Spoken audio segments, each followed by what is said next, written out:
دوستوں پروگرام دیکھنے والے اور سننے والوں کو السلام علیکم۔ گائز بات کریں گے آج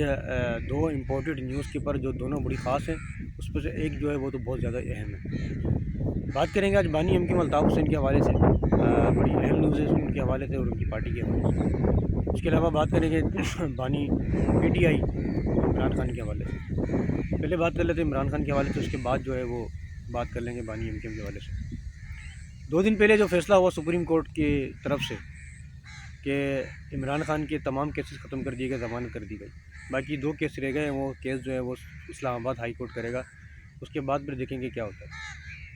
جیسا کہ آپ نے دیکھا کہ عمران خان پچھلے 2-2.5 سال سے جیل میں ہے اور ان کی پارٹی جو ہے بڑی محنت کر رہی ہے، بڑی جو ہے وہ ریلیاں نکال رہی ہے اور دھرنے دے رہی ہے عمران خان کی رہائی کے لیے پچھلے 2 سالوں سے، کبھی کراچی میں، کبھی حیدرآباد میں، کبھی انٹیریئر سندھ میں، کبھی پنجاب میں، کے میں، ہر جگہ میں، اور اب دیکھ ہی رہے ہیں سب کچھ۔ اب جا کے سپریم کورٹ نے فیصلہ کیا اور ان کی ضمانت منظور کر لی اور تمام کیسز ان کے ختم کر دیے گئے، اور اب معاملہ جو ہے جیسا کہ حلیمہ خان نے بھی کہا تھا ایک دن پہلے کہ جو ہے اب معاملہ جو ہے صرف اسلام آباد ہائی کورٹ کا رہ گیا ہے، وہ فیصلہ کرے گی تو عمران خان کی ضمانت منظور ہو جائے گی، عمران خان جو ہے وہ جیل سے باہر آ جائیں گے، یہ حلیمہ خان نے کہا۔ اسی کے ایک دن کے بعد ہم نے دیکھا کہ کہانی میں ٹویسٹ آیا، حلیمہ خان کے دونوں بھائیوں کو گرفتار کر دیا گیا اور ابھی تک وہ پتہ نہیں ہے، لاپتہ ہے، کہاں ہیں، تو کافی جو ہے ان کی مشکل بھی ہوتی رہ گئی۔ اب کہنے کا مقصد یہ ہے کہ اچانک سے ملک میں جو ہے یہ ہوا کیا، اچانک کوئی رد و بدل ہونے والی ہے، کوئی بڑی نیوز آنے والی ہے، کوئی بہت بڑا مسئلہ کھڑا ہونے والا ہے، کیا ہونے والا ہے کہ اچانک سے جو ہے وہ عمران خان کی ضمانت منظور کر لی گئی، پھر اس کے بعد اس کے بھانجوں کو گرفتار کر لیا گیا دونوں کو۔ یہ ہو سکتا ہے کہ عوام کا ذہن جو ہے وہ کسی اور طرف چلا گیا، عوام جو ہے وہ سسپینس میں چلی گئی کہ اچانک کیا ہو رہا ہے ملک میں،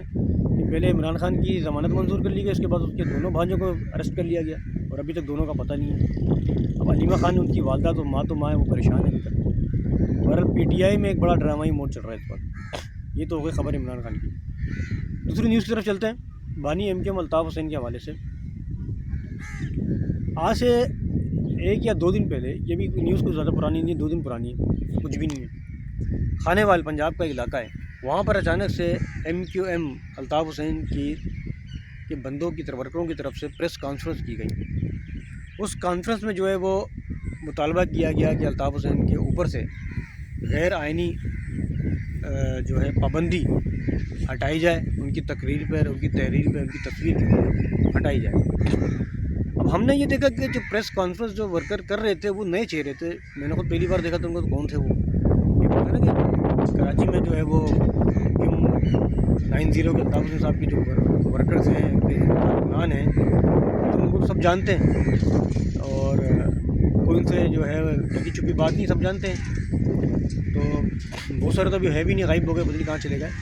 اچانک سے یہ بھی ایک بہت بڑی ٹویسٹ ہے کہ اچانک سے پنجاب سے جو ہے وہ ایم کیو ایم لندن اٹھ رہی ہے، خانے وال سے بھی پریس کانفرنس ہوئی تھی، ملتان سے بھی کئی بار ہو چکی ہے،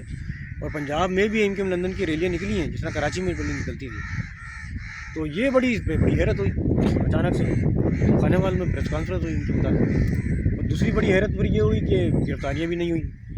اب یہ دیکھا جا رہا ہے کہ ہم یہ دیکھ رہے ہیں، اب جو پارٹیاں جن کے اوپر پابندی لگائی گئی ہیں ان کی طرف سے جو ریلیاں نکلتی ہیں سڑکوں پہ، روڈوں پہ، تو ان کے کارکنوں کو اب گرفتار نہیں کیا جا رہا، پہلے جو ہے وہ گرفتار کر لیا جاتا تھا، اب گرفتار نہیں کیا جا رہا۔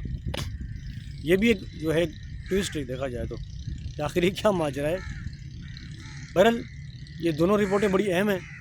اب لگتا ہے کہ ملک میں کچھ جو ہے تبدیلی ہونے والی ہے۔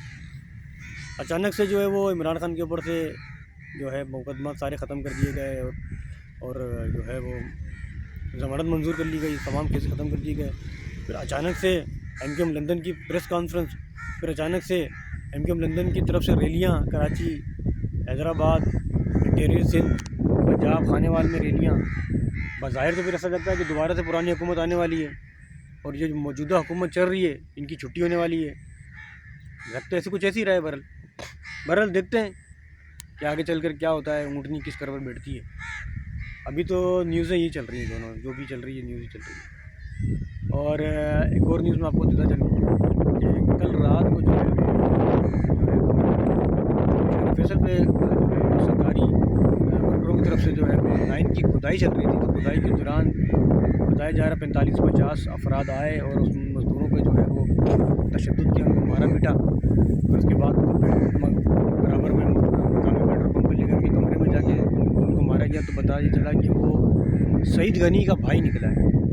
جس نے یہ تشدد کرایا، سعید غنی کا بھائی نکلا جس نے یہ بدماشی کی ساری۔ تو اس کے بعد ابھی نیوز میں نے سنا ہے کہ ان کے بھائی کو بھی گرفتار کر لیا گیا۔ تو یہ جو ہے دادا گیری، بدماشی جو ہے، شاید یہ سمجھتے ہیں کہ ہمارے پاس پیسہ بہت ہے، ہمارے پاس عہدے ہیں، ہمارے پاس جو ہے وہ طاقت ہے، تو ہم کسی بھی غریب کے اوپر آزما لیں گے۔ تو یہ غلط فہمی ان کی، یہ ختم کرنی چاہیے، اور ایسے لوگوں کے خلاف جو ہے سخت ایکشن لینا چاہیے، چاہے وہ غریب ہو یا امیر ہو، وہ ہے تو انسان، ہے تو پاکستانی۔ اپنے پیسوں بلبوتوں پہ وہ جو ہے وہ سمجھتے ہیں کہ ہم باقی جو لوگ ہیں وہ کیڑے مکوڑے۔ اب وہ غریبوں پہ ان لوگوں نے تشدد کیا، ان کو مارا پیٹا، یہ انتہائی غلط حرکت کی، گھٹیا حرکت کی ہے۔ میں حکومت سندھ سے درخواست کرتا ہوں کہ ان کو کڑی سے کڑی سزا دی جائے، اور سعید غنی سے بھی میں کہتا ہوں کہ جو ہے وہ اپنے بھائی کو لگام دیں اور اس کے خلاف جو ہے چارہ جوئی کرے۔ شکریہ۔